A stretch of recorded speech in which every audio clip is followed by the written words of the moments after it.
Welcome back. Well, let's get more clarity now on the recent news as to how the scrapping of e-tolls will actually work here in Johannesburg. Let's now welcome Mr. Wayne Duvenage, who has been a very long time and staunch activist in the fight against these tolls. Wayne, as always, thank you so much for your time. Easter greetings to you. Now, you have been you've been long championing the fight against the e-tolls. I think you've just told me it's been like over 10 years now. I mean, it's taken quite a while to get here. You must be quite elated.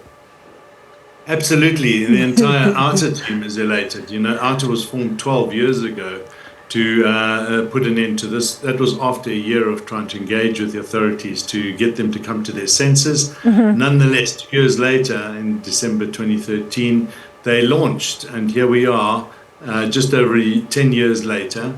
And finally, I think they've had no option but to switch the scheme off because the public has spoken, the people defied a very, very bad decision by government. Now, Wayne, this announcement of scrapping e-tolls is not too old, right? Well, it's not too new.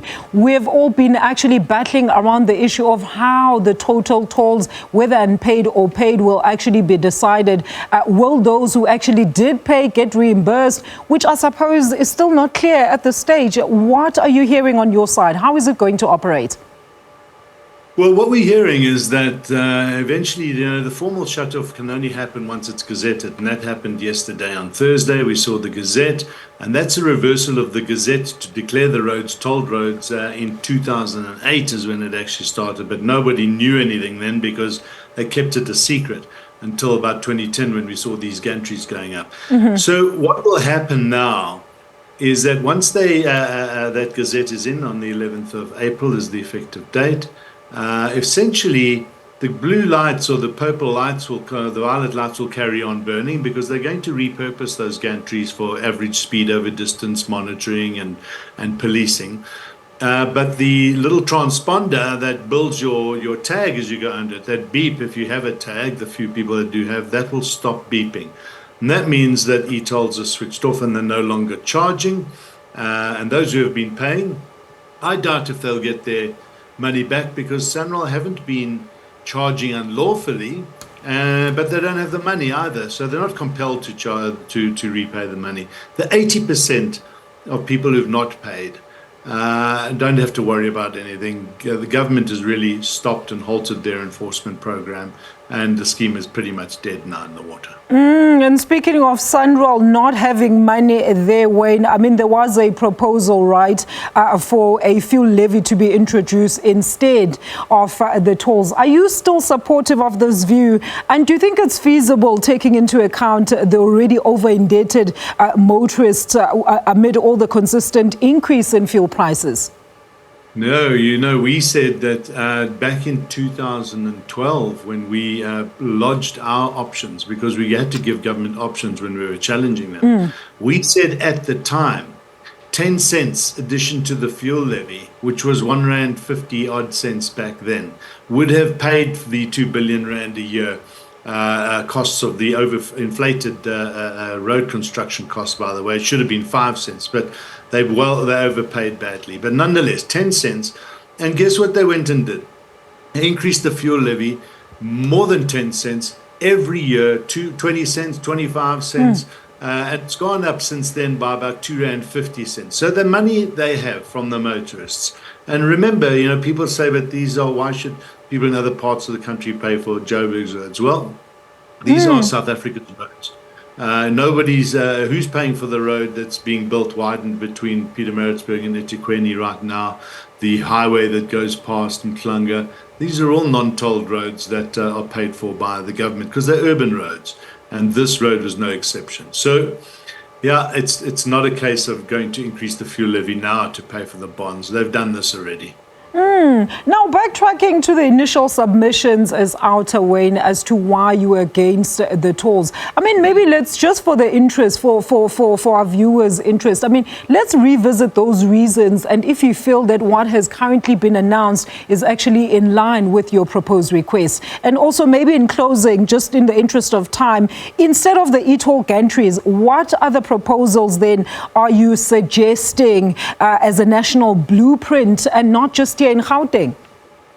Yes, so right from the beginning, we did a lot of research and engaged with SANRAL and the authorities for over a year in 2011 before we took the decision to challenge this matter in court.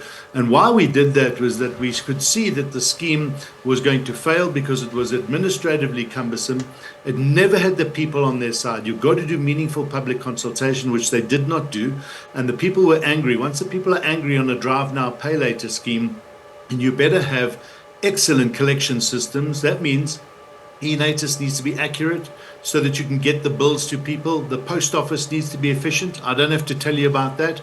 And it needs to be an enforceable law, which it was never enforceable. Even when they started summonsing the public, it was never going to get them to pay. So it never got over 40% compliance. You need 90% compliance. And we warned government. All these flags were coming up that it was going to fail. They ignored us. They went ahead and they threatened with a very coercive campaign to try and get people to pay out of fear. But they didn't. So well done to the public for standing their ground. Our blueprint for this solution is that we're not opposed to tolling. We're not opposed to the user pays principle. It's so long as you can enforce your user pays principle. Otherwise, it's no good if 50% of them paying and the other half aren't. The scheme is, the technology works. It works in many places around the world. But for urban roads, infrastructure upgrading, you need to do this via treasury allocations. That's how SANRAL does receive the bulk of its money anyway. And SANRAL receives a lot of its other money by the e-toll routes, not the e-toll routes, sorry, the normal conventional tolled routes that they manage, as well as their public-private partnerships along 3 of the tolled routes. So there is a model for funding the roads. They just made a very, very bad decision on this one, and they were trying to extort about 30% of their revenue from 1% of their tarmac in Gauteng. So the public have won. And I think this is a lesson to government to know that public can push back against bad law and win. So well done to the motorists who stood their ground. All right, and then, Wayne, I know I'm out of time, but I mean, what are you saying then to those motorists? I know we touched on it a little bit at the beginning of this interview. Those that were actually adhering to the e-toll fees and actually paying, they're wondering, should we go to a traffic department to demand our fees back? How should this whole process unfold in them getting reimbursed? They can try. I don't think they will get reimbursed. You must know that most of the costs, by the way, were charged by car rental companies, logistics, freight companies, and fleet companies, and passed on to their customers. And it'd be very hard to refund those customers. Those who diligently paid, I think they escaped the fear. They didn't have the fear that those who stood their ground of having their licenses not renewed, of being credit ratings. These are all the threats that government brought. But they didn't buy into those threats and defended the public when they got summonses. So the few people who did pay, and that's about 20% over the last 5 years, well, that's their decision. They took that to stay safe. I don't think they'll get their money back. Wayne, thank you so much, as well as out there for that fight. I'm sure a lot of commuters as well as motorists will be very grateful in that you took on this initiative. And of course, with the results that we have today, they are more than jubilant. Enjoy the rest of your Easter weekend. Mr. Wayne Duvenage, the outer CEO on the scrapping of e-tolls.